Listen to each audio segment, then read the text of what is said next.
Hello, people of the internet. It's me. And today, I'm going to be reading Melting Skies, Chapter 3. If you guys enjoy it, or if you feel like there are things I can do better, put them down in the comments section. Let's dive right in.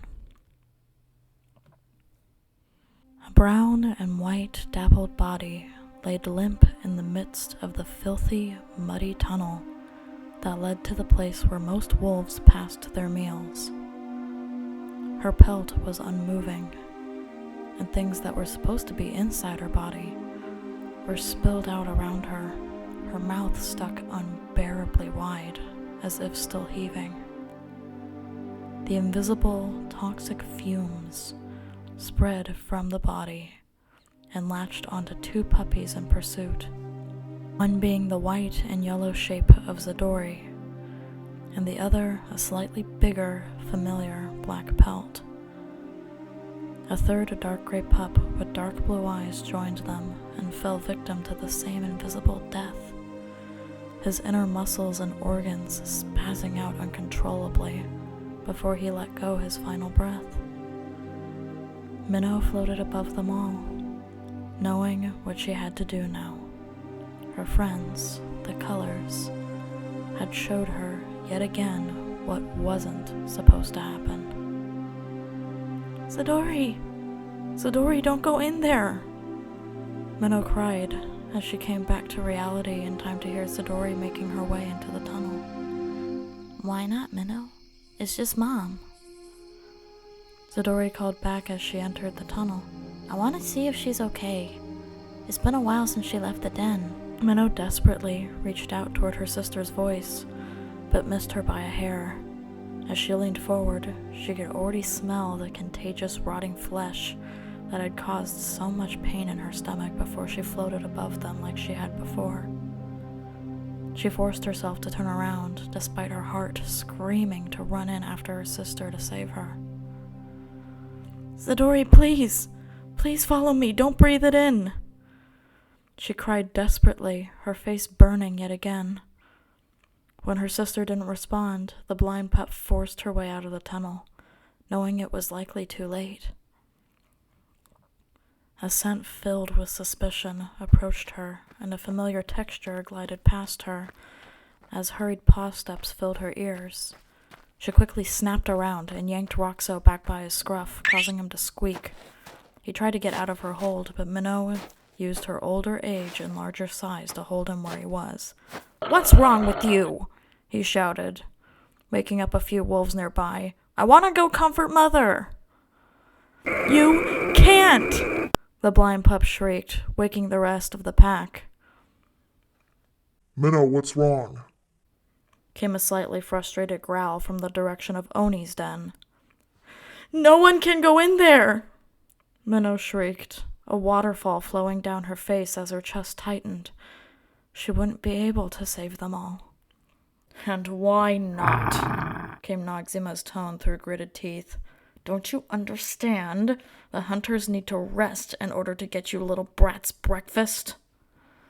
Mother's in there! Minnow continued to shout, spinning around in circles in confusion of all the murmurs she heard, but also making sure Roxo didn't move from where she was circling. Mother's dead. A ripple instantly shot through the crowd, waking around them. And Zadori will be too, but no one can go in there, I know it. No what? Oni's voice was now more alarmed than angry. Minnow, what happened? Someone fed Mother bad meat. She was complaining of stomach aches all day. She went into the dirt cave and fell down. Now there's an invisible death surrounding her. Anyone that goes near her will die too. Minnow explained her nightmare that had come true. That sounds like the poison that's been affecting our neighboring packs, but it can be easily detected in its prey by its stench, even in the early stages. Who fed your mother this meat? Petram asked, just next to the frantic pup, his breath sending shivers up her spine, though she tried to focus on his words. I don't know their name, but I smelled them before, but They... She hesitated. In her vision, she had seen the wolf who had poisoned her mother. What could she do? Maybe she should just say it. They could still save Zadori. It was a she-wolf. She had a black and white pelt with yellow eyes. Instantly, the crowd grew quiet, and even though the poor pup couldn't see them, she could still feel the stares and hear murmurs dripping with suspicion, disbelief, and disappointment coming from her packmates. Minnow, you have to be lying. You don't even know what black and white are, let alone yellow. Why have you caused this fuss? Oni shifted his stance from the sound of his paws, and his tones seeped with imprisoned fury. I do know what black and white are, Minnow protested, a heat burning in her chest and her teeth gritting. Black is my fur and white are my pupils. What about yellow? Came a snarky remark from Sabriz, another hunter. Yellow is the grass me and my siblings roll in every day. Blue is the beautiful sky, and brown are the trunks of trees. Greens are the tops of the trees. Purple are the bushes that surround camp. Red is Nogzima's belly fur, and orange is my eyes. She panted from the effort she put into her voice. The day me and Marble were attacked by a soul snare. I don't know what happened. I felt pain, and then I saw it. Nobody has ever told me what a soul snare looks like, and I know for a fact that they are shadowy, black creatures with glowing white eyes and mouths. They have arms that sharpen into claws instead of paws, and they're as tall as the red trees just beyond our territory. I've never been 3 paces away from camp. The entire pack stood silent yet again.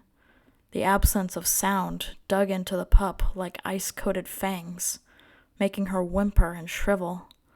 The heat that was in her chest was now colder than the snow that had blanketed her den for so long.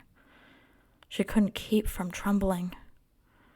The silence was finally broken as uneven paw steps made their way out of the soiled tunnel. Minnow immediately jumped away and tried to hide behind one of the warm bodies behind her, but paws kept sliding in front of her to block her path as the crowd pushed in. Minnow, came a quivering squeak. It hurts, Minnow. Why does it hurt? Zadori's pleas went unanswered. Zadori, it travels through the air. I told you not to go in there. I knew you would breathe it in. I knew. Minnow wanted so badly to rush forward and comfort her sister, who had done the same for her so many times in the past, but knew what would happen if she did. There's nothing I can do, Zadori. There's nothing I can do. Minnow felt the burning again, except this time the fire was so strong that it shook her whole body. The now wet coals were settling in her stomach, making it clench tightly as she struggled to breathe in normal air and breathe out the smoky fumes inside her. She had cried before, but she had never felt the pain this badly. She couldn't help the shriek of agony that escaped her when she heard and felt Zadori's body hit the ground, the slight sound of panting growing weaker and fainter until it stopped. Her sister, the one that cared for her the most out of anyone, the one most like Hersha, echoing her kindness like an angel. She was gone. She had failed to save her. As Minnow's cries continued, so agonized they were silent, she could just barely hear a sniffle to the right of her where Roxo was. He was hurting too. Minnow tried to shuffle toward him, but he flinched away violently from her touch, scrambling away past the crowd. The following day, they were supposed to be made trainees of the hunters and fighters. Zadori had promised that they would make it through together, but now Minnow didn't know what was going to happen. She could already tell that her future was rigged with traps and schemes, and though she wanted to face the obstacles and live to fight on, part of her couldn't help but shudder at how easy it was to lose a life, and could tell the burning in her chest would return many times. Someone who promised to stay with you forever, just gone the next day. She wished she could have gone with Sadori, stayed with her somehow, but her curse would linger until the day she was supposed to die. Her chest burned, the gazes of her packmates burned, and the whispers surrounding her and biting at her like parasites burned. Minnow, go back to the den. Lavari will care for you until tomorrow when you become a trainee. Oni ordered, the voices wavering out into silence as finally the paws moved to unblock her path. No one is to enter the mud tunnel or go within 2 paces of Zadori's body until 2 sunrises have passed. No exceptions. Go out into the forest and pass your meals there until the toxins have been cleared. Petrum, you will be in charge of disposing the bodies. Yes, Alpha. Minnow walked back towards the den, shame making her head harder to carry. Why was she ashamed? She had done nothing wrong. She tried to save them. No one else did anything. Despite her reasoning, her head fought with her heart about if it was her fault or not. Roxo shoved her aside as he entered the den, spreading out as much as he could in Lavari's nest so that there wouldn't be enough room for her between her brother and Lavari's litter, who were all thankfully sound asleep. Funnily enough, Minnow now wished for the voices to return.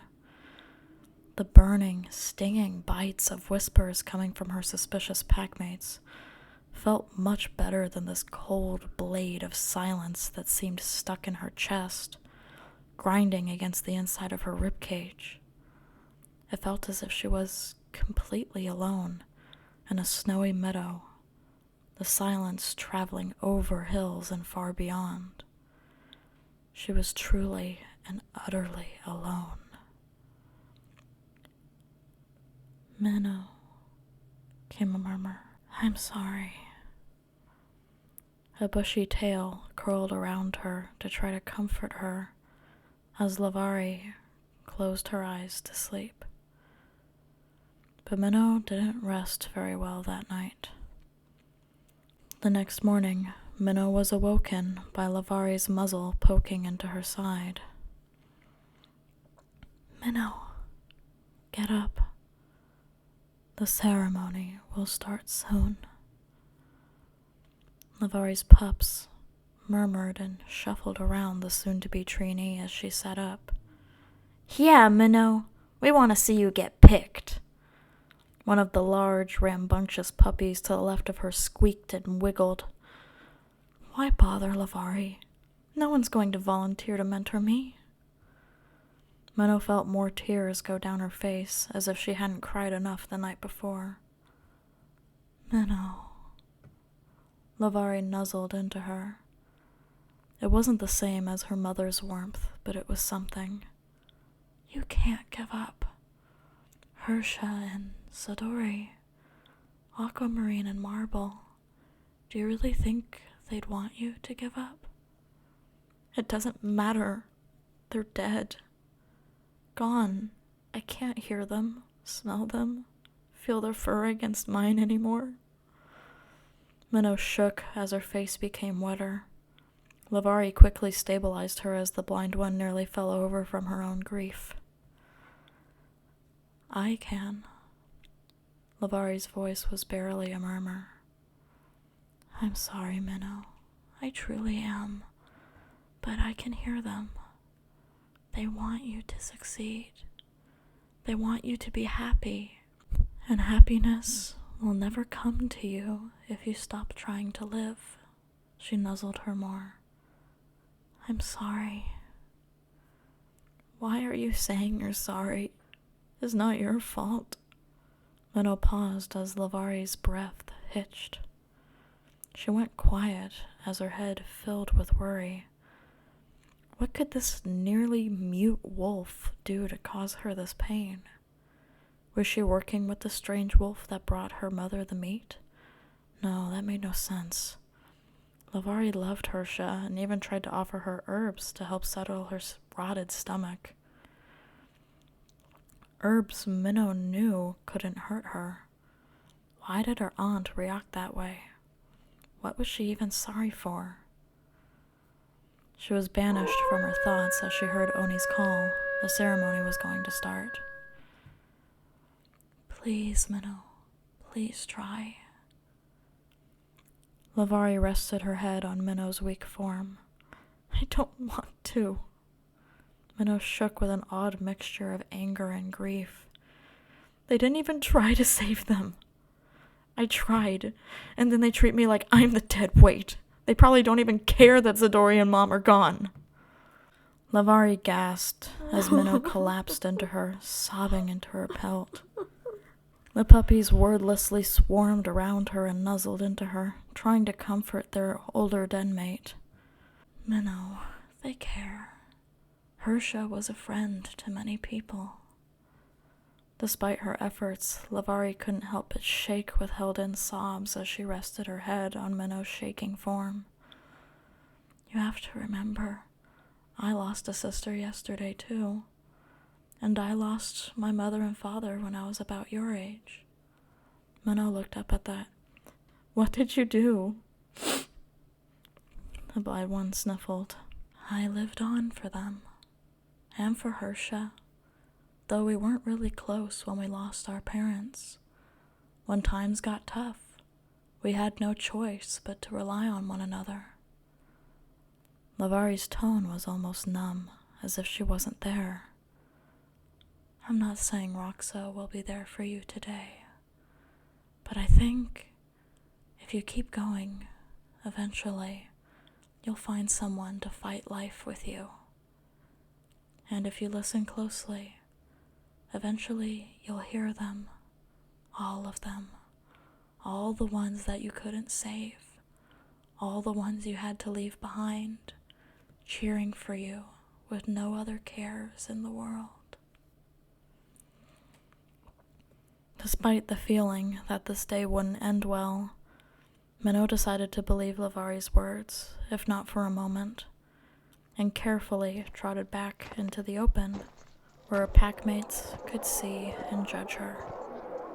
Immediately, she felt the heat of eyes on her as the normally cheerful atmosphere of the main clearing dissipated.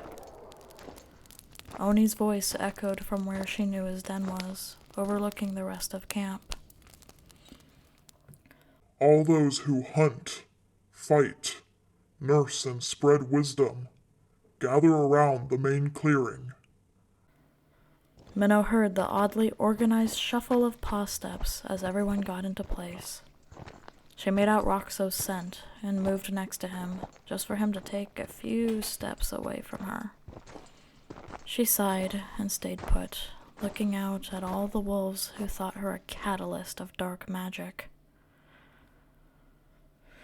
Today we have 3... Oni cut himself off at his mistake, and Minnow could just barely hear whimpers and gasps from the ominously quiet crowd. Oni sighed and continued. We have 2 pups who have come of age to be trained as adults, learning to hunt, fight, and contribute to the pack. The grief in the air still lingered like a fog as Oni continued, many eyes still on Minnow if the burning was any indication. Roxo, Minnow, today you will be weaned off of the nursery and given your own dens as trainees of my pack. You will no longer call me Oni. From this day on, I am Alpha to you, and Petrum is to be called Beta by you. Minnow heard soft sounds of paw steps around her as Oni made his way down to the clearing, circling both trainees. She also heard the sound of Roxo's flank moving, just barely, coming from his head. He was nodding. Minnow began to nod as well as her alpha continued. Members of my pack, old and young, those of you who have passed your assessments as hunters and warriors, please step forth. Alpha stood in front of Minnow and Roxo as several wolves took one step forward from the crowd, almost perfectly in sync. It felt like a beat of a giant. Think long and hard about your own struggles with training to feed and defend all of us, and make the decision. Will any of you be willing to train these pups?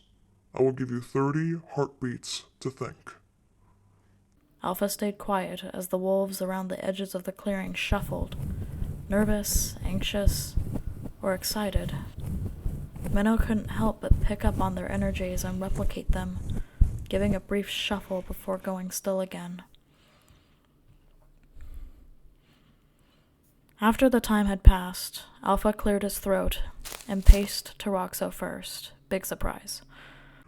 Which one of you fine warriors would be willing to train Roxo? Several paw steps sounded as multiple wolves stepped forth. Now, Roxo, you have a choice to make. Patch, Bora, and Sabriz are all willing to train you. Which do you decide?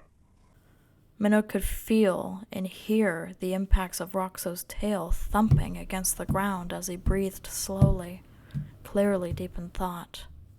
Minnow knew all three of those wolves. Patch was lingering on the edge of her older years, avoiding the sentencing of becoming a storyteller by repeatedly proving herself still worthy of being a hunter and fighter, one of the only hybrids left in the ranks. She had immense strength in her youth, and even though it was wavering in her old age, she was still far from retiring if she had anything to say about it.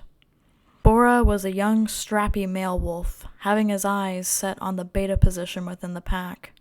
He had challenged Petrum for the honor and lost multiple times. However, his determination never diminished. Minnow doubted he wouldn't try it again, despite the scars most likely covering his body. He wasn't the best hunter, but one of the fiercest and most unpredictable of the fighters, being one of the top ranked under Petrum's command. However, Bora's methods were unorthodox and disorganized.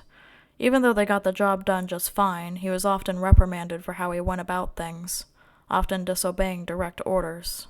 Sabriz was one of Noxzima's friends in the top ring of hunters, and she knew it.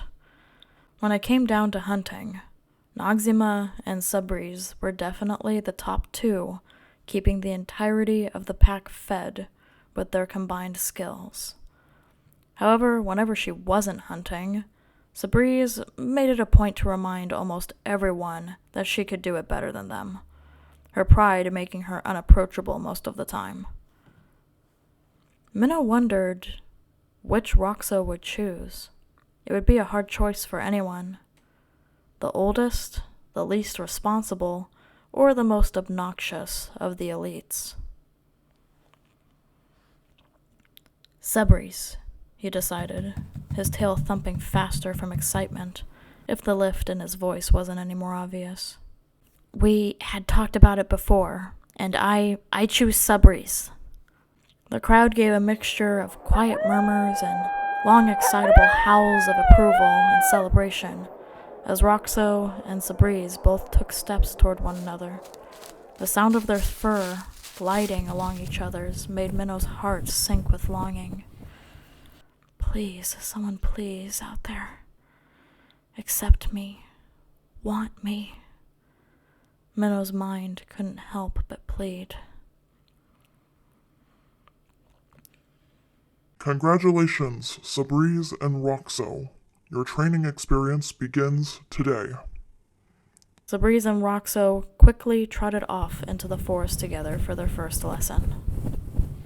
Now, of those of you who initially stepped forth for Roxo, will any of you be willing to train Minnow? Alpha's voice echoed. Dead silence. Both Bora and Patch did not take any more steps forward. In fact, after a beat, they took steps backward, the scent and sound of them fading back into the crowd as Minnow swallowed a whimper. She knew it was going to happen, but it didn't hurt any less. Okay. For a moment, Alpha's voice wavered with the awkwardness that came with the rejection. Any other hunters or fighters willing to train Minnow? More beats of silence made the Alpha shuffle next to the teary-eyed blind one. The silence stretched far beyond comfort, as everyone was held in place by obligation. But no one would ever choose to mentor someone like Minnow. She was a freak, after all. Blind but not blind, smart but inexperienced, young yet unexplainable. The blind pup covered her face and lowered herself, cracking under the burning like porcelain, as even the wind got snuffed out, turning her surroundings into a forest on fire. She nearly jumped a full pace in the air as a paw step sounded. Then another, getting closer, ever so slowly, hesitant. Gasps and murmurs started to stir in the crowd. Minnow sat back and tried to straighten her posture as whoever it was got closer.